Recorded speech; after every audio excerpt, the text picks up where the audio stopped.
बात छत्तीसगढ़ विधानसभा की कर लेते हैं। अजय चंद्राकर को मुख्यमंत्री बनने का ऑफर आया है। अच्छा, कांग्रेस की विधायक ने दिया।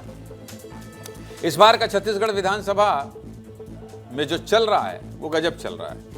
नए विधानसभा भवन में नई नई चीजें देखने को मिल रही हैं। शीतकालीन सत्र में सदन की कार्रवाई, हंगामा और अजय चंद्राकर साथ साथ चल रहे हैं और साथ में तंज और हंसी मजाक भी चल रहा है।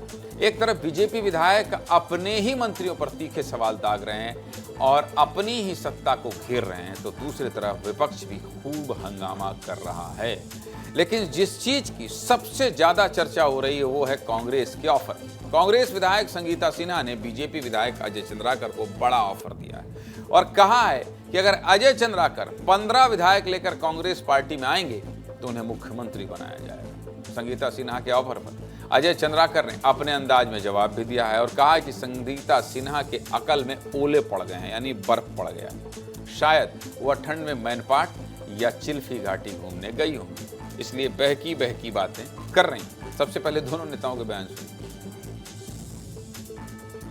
जब हम 2047 विजन की चर्चा में भाग नहीं लिए तो मुझे जो सुनने में आया है वो विपक्ष की नेतृत्व किए हैं। मतलब हमारे बहुत ही यशस्वी नेता प्रतिपक्ष हमारे चरणदास महंत की जगह उन्होंने वो भूमिका निभाई, तो हम उनको बधाई भी दिए। उसके बाद आज वो बड़ा झल्लाए हुए थे, लगातार अपने ही सरकार को घेर रहे हैं, तो उनका झल्लाहट हमको पता चलता है। हम उनकी झल्लाहट को समझ रहे हैं, उनका दर्द भी समझ रहे हैं। इसलिए हमने आज ऑफर किया है कि आप 15 विधायक लेके हमारे कांग्रेस पार्टी में आइए, हम आपको मुख्यमंत्री बनाएंगे। क्या अकल पर ओले पड़ गए? ओले के सीजन में क्या कर लोगे उसको? वो मैनपाट घूमने गई रही होगी या वो उसको क्या बोलते हैं, चिल्फी घाटी, उधर अकल में ओले ओले पड़ गए होंगे, इसलिए ऐसी बहकी बहकी बात वो कर रहे हैं। बहकी बहकी बातों का कोई सार नहीं होता। वैसे ये पहली बार नहीं है, हर बार विधानसभा शुरू होती है अजय चंद्राकर हाईलाइट हो जाते हैं। जितनी चर्चा मुद्दों की नहीं होती उससे ज्यादा चर्चा अजय चंद्राकर की होती है, इसलिए मैंने कल उनसे बात भी की थी। शीतकालीन सत्र के तीसरे दिन की शुरुआत भी अजय चंद्राकर के मजाकिया अंदाज से हुई। विधायक अजय चंद्राकर ने प्रश्नकाल शुरू होते ही पूर्व मुख्यमंत्री भूपेश बघेल की चुटकी ली और कहा कि भूपेश बघेल जी को जरूरत से ज्यादा ठंड लग रही है। ऐसे ड्रेस में तो जब मुख्यमंत्री थे तब भी नहीं दिखते थे। इतना ही नहीं, विधायक विक्रम मंडावी के सवाल पर जब मंत्री टंकराम वर्मा ने कहा कि थोड़ा आराम से सवाल करिए, नहीं तो उत्तर नहीं बता पाऊंगा मैं, तो बीच में चुटकी लेते हुए अजय चंद्राकर ने कहा कि आपके पास मंत्र है, अगर कोई इधर उधर का सवाल पूछे तो सीमांकन करा दीजिए। अजय चंद्राकर की इस अंदाज को भी आपको दिखाता हूं, देखिए। माननीय अध्यक्ष महोदय, आज भूपेश बघेल जी की जरूरत से ज्यादा ठंड लग रही लगता है ना? ऐसे ड्रेस में तो मुख्यमंत्री थे तब नहीं दिखते थे। अरे देखो उस समय भी ध्यान देता था अजय। ज्यादा जड़ा गया है, कुछ मामला है इसे लगता है। ये जो जानकारी है उसमें अंतर है। पहले दूसरा, आपने जो बीजापुर जिले में जो 6 कार्यों के लिए 1,02,44,00,000 देने बताया है, तो 6 काम कौन कौन सा नाम बताएंगे? थोड़ा आराम से धीरे से पूछिए, समय ज्यादा है इसलिए। ऐसा पूछेंगे तो फिर बता नहीं पाऊंगा मैं। 6 काम कौन कौन से बीजापुर में जो मरम्मत चल रहा है उसका नाम बताइए। आपके पास मंत्र है, इधर उधर पूछे सीमांकन करवा दो। पहला प्रश्न कर रहे हैं तो कुछ तो बोल दो। पहला प्रश्न है उनका, आप थोड़ा सा दिल बड़ा करके बोलिए। महाविद्यालय में कुछ नहीं करते, पहला प्रश्न में सीमांकन करवा दो। इसके बाद विधायक सुशांत शुक्ला ने राशन कार्ड का मुद्दा उठाया और एपीएल कार्ड से बीपीएल कार्ड में परिवर्तन पर सवाल करते हुए अपनी ही सरकार के मंत्री को घेरा। जब मंत्री दयाल दास बघेल ने सवाल का जवाब दिया तो सुशांत शुक्ला ने जवाब को पूरी तरह से गलत बताया और हाई पावर कमेटी गठित करके विधानसभा से जांच की मांग की। वहीं विधायक अजय चंद्राकर ने इस मुद्दे पर आधे घंटे चर्चा की मांग की तो विधायक धर्मलाल कौशिक ने कहा कि दयाल दास बघेल मंत्री अच्छे हैं, लेकिन गलत सलत जवाब देने वाले अधिकारियों पर कार्रवाई करनी चाहिए। इस पर तंज कसते हुए अजय चंद्राकर ने कहा कि पूरे प्रदेश में राशन कार्ड को एसआईआर की जरूरत है, जिस पर सभी लोग हंस पड़े। विधायक सुशांत शुक्ला के हॉट टॉक को भी आपको दिखाना चाहता हूं, देखिए। अध्यक्ष महोदय, जवाब पूर्णतः गलत है। मैं आपके माध्यम से स्पष्ट कर देना चाहता हूं कि भ्रष्टाचार को खुला संरक्षण दिया जा रहा है। मैं एक बार फिर आपके माध्यम से स्थापित करता हूं, मेरे पास सदन पर सूची है, अगर आप बोले तो मैं पटल पे रख देना चाहता हूं। 250 से ऊपर राशन कार्ड ऐसे हैं। एक सेकंड, माननीय अध्यक्ष महोदय, पूरे प्रदेश के राशन कार्ड में SIR की जरूरत है। हमारे विभाग से FIR नहीं हुआ माननीय अध्यक्ष महोदय, ये जोन कमिश्नर के द्वारा किया होगा। मैं आपके अधिकारियों द्वारा FIR की गई, मैं पटल पर रख देना चाहता हूं, अगर आप अनुमति देंगे तो। नहीं है जो मेरे पास दस्तावेज हैं, अगर आप अनुमति दें अध्यक्ष महोदय, मैं पटल पर रख देता हूं। जवाबदारी से वो FIR को पढ़ रहे हैं और उसी तरीके से माननीय मंत्री जी नकार रहे हैं, तो बड़ा विरोधाभास है। विरोधाभास है तो आप कल के लिए आधे घंटे चर्चा स्वीकृत कर दीजिए उसमें। और कोई नहीं, अध्यक्ष अतिरिक्त महोदय, जानकारी है तो आप दे दें ये मंत्री फिर जी। गलत जवाब आया है। चलिए। अपराध दर्ज हुआ है यहाँ पर फर्जी APL, मैं पूरी कर रहा हूँ ना, APL को BPL कन्वर्ट करने के नाम पर वो खुद जवाब दिए हैं, और मैं आपके माध्यम से पुनः स्थापित कर रहा हूँ कि एक विधानसभा की हाई पावर कमेटी इस विषय पर गठित की जाए। और आखिरी में आपने कहा कि हाँ जांच कराई, तो ये कौन अधिकारी आपका जवाब बनाया? और जो गलत सलत जवाब विधानसभा में दे रहे हैं उसके खिलाफ में आपको कार्रवाई करनी पड़ेगी।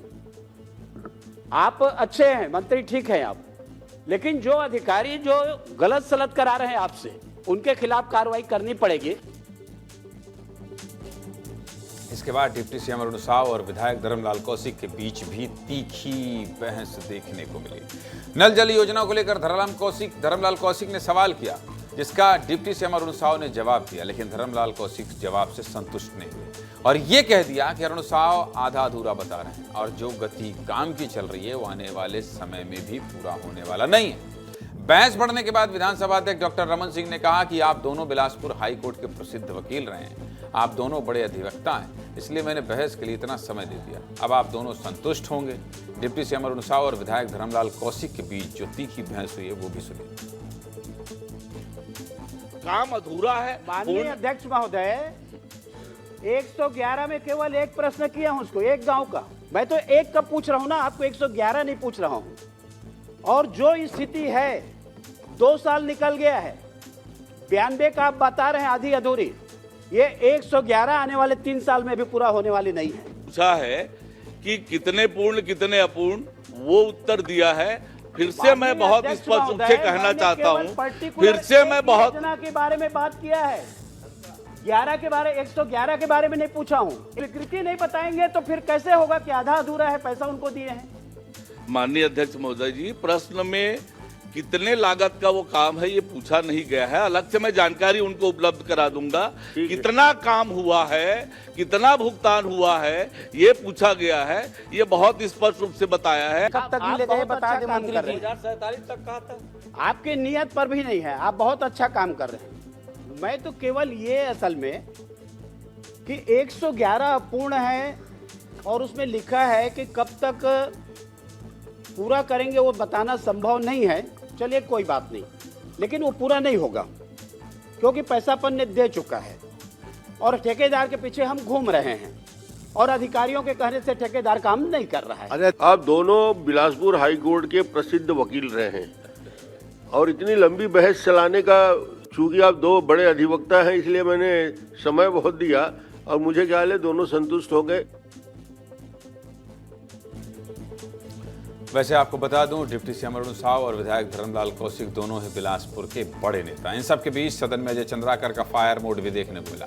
अजय चंद्राकर जल जीवन मिशन को लेकर सवाल कर रहे थे, तभी बीच में विधायक राम कुमार यादव बोल पड़े कि पैसा वापस करवाना चाहिए। इतने में अजय चंद्राकर गुस्से में आ गया और जवाब देते हुए छत्तीसगढ़ में कहा, ये सब तोरे किए धरे हरे, बोल दूं तो गड़बड़ हो जाए। अजय चंद्राकर का ये फायर वाला अंदाज भी देखिए।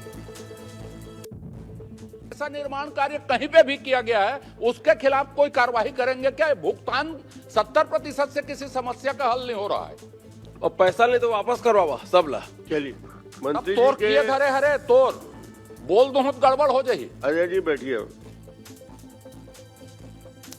प्रश्नकाल खत्म होने के बाद विधानसभा में विपक्ष का हंगामा भी देखने को मिला। खनन के मामले में विपक्ष स्थगन लाया था और चर्चा की मांग रखी थी। स्थगन पर सरकार के जवाब के बाद चर्चा अस्वीकार कर दी गई। ऐसे में चर्चा नहीं होने पर विपक्ष ने हंगामा किया और कांग्रेस विधायक नारेबाजी करते हुए गर्भगृह में घुस गए, जिसके बाद गर्भगृह में घुसने वाले विधायक स्वतः निलंबित हो गए। चलिए आपको पूरी कहानी बता दिया और अब इनसाइड स्टोरी के लिए मृगेन पांडे का रुख करते हैं, क्योंकि विधानसभा में जब कार्रवाई देखी जाती है लाइव और लोगों का अंदाज और रुख देखा जाता है तो उसका अलग आनंद होता है। उसका विश्लेषण आपसे मृगेन जी। आखिर विपक्ष के देखिए विधायक एग्रेसिव नहीं दिखाई दे रहे हैं। विपक्ष के तो चुटकी ले रहे हैं कि 15 विधायक के साथ आ जाइए, मुख्यमंत्री बना देंगे, लेकिन ये समझाइए इसका गुड़ा गणित कि आखिर ये क्या हो रहा है। सीनियर विधायक छोड़ ही नहीं रहे किसी को, विपक्ष से ज्यादा आग बबूला है। सीनियर तो छोड़िए, सुशांत शुक्ला भी अब फायर मोड में। जी देखिए, जो कहा जाता है कि बीजेपी पक्ष भी अपना बनाती है और विपक्ष भी अपना बनाती है, तो ये पूरा 2 दिन का विधानसभा का सत्र देखेंगे तो वही नज़ारा है। विपक्ष में भी बीजेपी के विधायक नजर आ रहे हैं और पक्ष में। सबसे खास बात है कि कांग्रेस के विधायक आखिर विपक्ष की भूमिका में क्यों नहीं आ पा रहे हैं। संगीता सिन्हा ने सड़क का मामला उठाया, हर्षिता बघेल ने, माफ करिएगा, हर्षिता बघेल ने, उसके समर्थन में कांग्रेस के विधायक खड़े भी नहीं हो पाए, उन लोगों ने आवाज़ भी बुलंद नहीं की। जबकि बीजेपी के जो सीनियर विधायक हैं या पहली बार के विधायक हैं वो मुद्दों को उठा रहे हैं और उन्हीं के विधायक 3-3, 4-4 विधायक उस मुद्दे के समर्थन में पक्ष में और विपक्ष में आ रहे हैं। कांग्रेस विपक्ष की भूमिका निभाने में पिछले 2 दिनों में लगता है पूरी तरह असफल रही है। हालांकि जो पेड़ों की कटाई का मुद्दा था उसको लेकर कांग्रेस के विधायक नारेबाजी किए, स्थगन लाए थे, वेल में गए, निलंबित हुए। एक वही प्रक्रिया पूरी देखी जाए तो समझ में आ रहा है कि कहीं नहीं कांग्रेस एक छोटे विपक्ष के रूप में है। हालांकि कांग्रेस के 35 विधायक हैं और हमने पिछला कार्यकाल भी देखा जब बीजेपी के 15 विधायक होते थे, घट के 13 तक पहुंच गए, लेकिन 5-6 विधायक ही पूरी की पूरी सरकार को घेरते थे बीजेपी के। तो आप समझिए कि आज पक्ष और विपक्ष दोनों की भूमिका में बीजेपी है। खास बात ये रहा, सदन की कार्रवाई अभी से थोड़ी देर पहले समाप्त हुई है। बहुत बड़ा अनुपूरक बजट 35,000 करोड़ का पेश किया गया है, जो बताता है कि राज्य सरकार विकास की योजनाओं के लिए किस तरीके से राशि आवंटित करना चाह रही है और महत्वपूर्ण बात है कि आखिर में ये जो हंसी मजाक, हंसी ठिठोली, गुस्सा, आक्रामकता, नाराजगी दिख रही है, इसके बीच में प्रदेश के हित की बात भी हो रही है। ये अच्छी बात है। मृगेन जी, आपका बहुत शुक्रिया।